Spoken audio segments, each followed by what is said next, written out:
by H.P. Lovecraft, read by Robert Canner. I am writing this under an appreciable mental strain, since by tonight I shall be no more.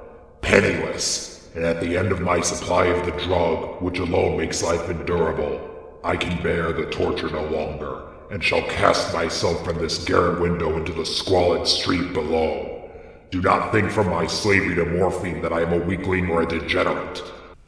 When you have read these hastily scrawled pages, you may guess, though never fully realize, why it is that I must have forgetfulness or death. It was in one of the most open and least frequented parts of the broad Pacific that the packet of which I was supercargo fell victim to the German sea raider. The Great War was then at its very beginning, and the ocean forces of the Hun had not completely sunk to their later degradation, so that our vessel was made a legitimate prize, whilst we of her crew were treated with all the fairness and consideration due to us as naval prisoners. So liberal indeed was the discipline of our captors that 5 days after we were taken, I managed to escape alone in a small boat with water and provisions for a good length of time. When I finally found myself adrift and free, I had but little idea of my surroundings. Never a competent navigator, I could only guess vaguely by the sun and stars that I was somewhat south of the equator. Of the longitude I knew nothing, and no island or coastline was in sight. The weather kept fair, and for uncounted days I drifted aimlessly beneath the scorching sun, waiting either for some passing ship or to be cast on the shores of some habitable land, but neither ship nor land appeared, and I began to despair in my solitude upon the heaving vastness of unbroken blue. The change happened whilst I slept. Its details I shall never know, for my slumber, though troubled and dream-infested, was continuous. When at last I awaked, it was to discover myself half sucked into a slimy expanse of hellish black mire which extended about me in monotonous undulations as far as I could see, and in which my boat lay grounded some distance away. Though one might well imagine that my first sensation would be of wonder at so prodigious and unexpected a transformation of scenery, I was in reality more horrified than astonished, for there was in the air and in the rotting soil a sinister quality which chilled me to the very core. The region was putrid with the carcasses of decaying fish and of other less describable things which I saw protruding from the nasty mud of the unending plain. Perhaps I should not hope to convey in mere words the unutterable hideousness that can dwell in absolute silence and barren immensity. There was nothing within hearing, and nothing in sight save a vast reach of black slime. Yet the very completeness of the stillness and the homogeneity of the landscape oppressed me with a nauseating fear. The sun was blazing down from a sky which seemed to me almost black in its cloudless cruelty, as though reflecting the inky marsh beneath my feet. As I crawled into the stranded boat, I realized that only one theory could explain my position. Through some unprecedented volcanic upheaval, a portion of the ocean floor must have been thrown to the surface, exposing regions which for innumerable millions of years had lain hidden under unfathomable watery depths. So great was the extent of the new land which had risen beneath me that I could not detect the faintest noise of the surging ocean, strain my ears as I might, nor were there any seafowl to prey upon the dead things. For several hours I sat thinking or brooding in the boat, which lay upon its side and afforded a slight shade as the sun moved across the heavens. As the day progressed, the ground lost some of its stickiness and seemed likely to dry sufficiently for traveling purposes in a short time. That night I slept but little, and the next day I made for myself a pack containing food and water, preparatory to an overland journey in search of the vanished sea and possible rescue. On the third morning, I found the soil dry enough to walk upon with ease. The odor of the fish was maddening, but I was too much concerned with graver things to mind so slight an evil, and set out boldly for an unknown goal.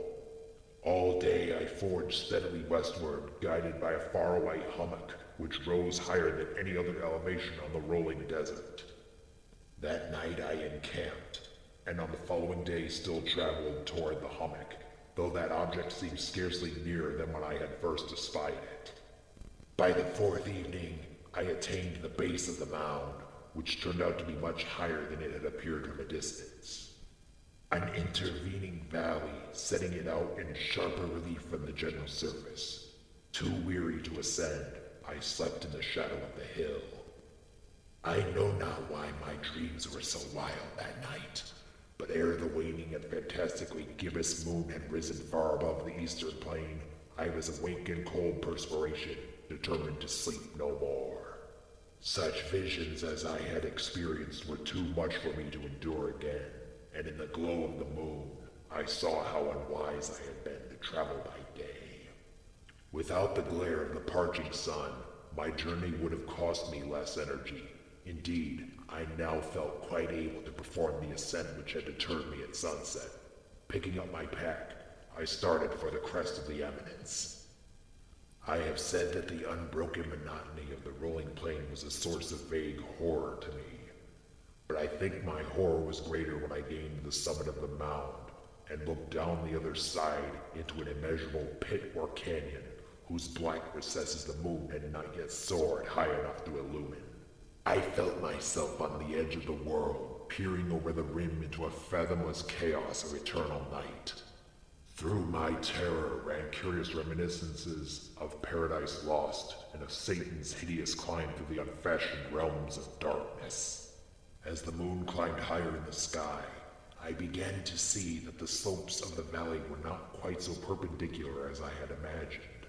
Ledges and outcroppings of rock affording fairly easy footholds for a descent, whilst after a drop of a few hundred feet, the declivity became very gradual.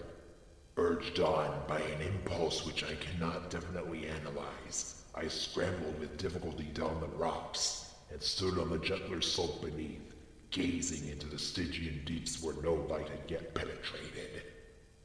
All at once my attention was captured by a vast and singular object on the opposite slope, which rose steeply about 100 yards ahead of me, an object that gleamed whitely in the newly bestowed rays of the ascending moon. That it was merely a gigantic piece of stone, I soon assured myself, but I was conscious of a distinct impression that its contour and position were not altogether the work of nature. A closer scrutiny filled me with sensations I cannot express, for despite its enormous magnitude and its position in an abyss which had yawned at the bottom of the sea since the world was young, I perceived beyond a doubt that the strange object was a well-shaped monolith whose massive bulk had known the workmanship and perhaps the worship of living and thinking creatures. Dazed and frightened, yet not without a certain thrill of the scientist or archaeologist's delight, I examined my surroundings more closely. The moon, now near the zenith, shone weirdly and vividly above the towering steeps that hemmed the chasm, and revealed the fact that a far-flung body of water flowed at the bottom, winding out of sight in both directions and almost lapping my feet as I stood on the slope. Across the chasm, the wavelets washed the base of the Cyclopean monolith, on whose surface I could now trace both inscriptions and crude sculptures. The writing was a system of hieroglyphics unknown to me, and unlike anything I had ever seen in books, consisting for the most part of conventionalized aquatic symbols such as fishes, eels, octopi, crustaceans, mollusks, whales, and the like. Several characters obviously represented marine things which are unknown to the modern world, but whose decomposing forms I had observed on the ocean-risen plain. It was the pictorial carving, however, that did most to hold me spellbound. Plainly visible across the intervening water on account of their enormous size were an array of bas-reliefs whose subjects would have excited the envy of a Doré. I think that these things were supposed to depict men, at least a certain form of men, though the creatures were shown disporting like fishes in the waters of some marine grotto, or paying homage at some monolithic shrine which appeared to be under the waves as well. Of their faces and forms, I dare not speak in detail, for the mere remembrance makes me grow faint, grotesque beyond the imagination of a pole or a bulwark. They were damnably human in general outline, despite webbed hands and feet, shockingly wide and flabby lips, glassy, bulging eyes, and other features less pleasant to recall. Curiously enough, they seem to have been chiseled badly out of proportion with their scenic background, for one of the creatures was shown in the act of killing a whale, represented as but little larger than himself. I remarked, as I say, their grotesqueness and strange size, but in a moment decided that they were merely the imaginary gods of some primitive fishing or seafaring tribe. Some tribe whose last descendant had perished eras before the first ancestor of the Piltdown or Neanderthal man was born. Awestruck at this unexpected glimpse into a past beyond the conception of the most daring anthropologist, I stood musing whilst the moon cast queer reflections on the silent channel before me. Then suddenly, I saw it. With only a slight churning to mark its rise to the surface, the thing slid into view above the dark waters. Vast, Polyphemus-like, and loathsome, it darted like a stupendous monster of nightmares to the monolith, about which it flung its gigantic scaly arms, the while it bowed its hideous head and gave vent to certain measured sounds. I think I went mad then. Of my frantic ascent of the slope and cliff, and of my delirious journey back to the stranded boat, I remember little. I believe I sang a great deal and laughed oddly when I was unable to sing. I have indistinct recollections of a great storm some time after I reached the boat. At any rate, I know that I heard peals of thunder and other tones which nature utters only in her wildest moods. When I came out of the shadows, I was in a San Francisco hospital, brought thither by the captain of the American ship which had picked up my boat in mid-ocean. In my delirium, I had said much, but found that my words had been given scant attention. Of any land upheaval in the Pacific, my rescuers knew nothing, nor did I deem it necessary to insist upon a thing which I knew they could not believe.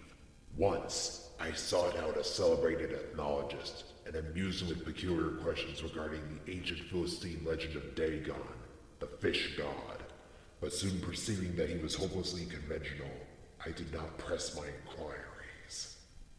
It is at night, especially when the moon is gibbous and waning, that I see the thing. I tried morphine, but the drug has given only transient surcease and has drawn me into its clutches as a hopeless slave. So now, I am to end it all, having written a full account for the information or the contemptuous amusement of my fellow men. Often I ask myself if it could not all have been a pure phantasm, a mere freak of fever as I lay sun-stricken and raving in the open boat after my escape from the German men of war. This I ask myself. But ever does there come before me a hideously vivid vision in reply. I cannot think of the deep sea without shuddering at the nameless things that may at this very moment be crawling and floundering on its slimy bed, worshipping their ancient stone idols and carving their own detestable likenesses on submarine obelisks of water-soaked granite. I dream of a day when they may rise above the billows to drag down in their weakened talons the remnants of puny, war-exhausted mankind. Of a day when the land shall sink and the dark ocean floor shall ascend amidst universal pandemonium. The end is near. I hear a noise at the door, as of some immense slippery body lumbering against it. It shall not find me. God! That hand! The window! The window!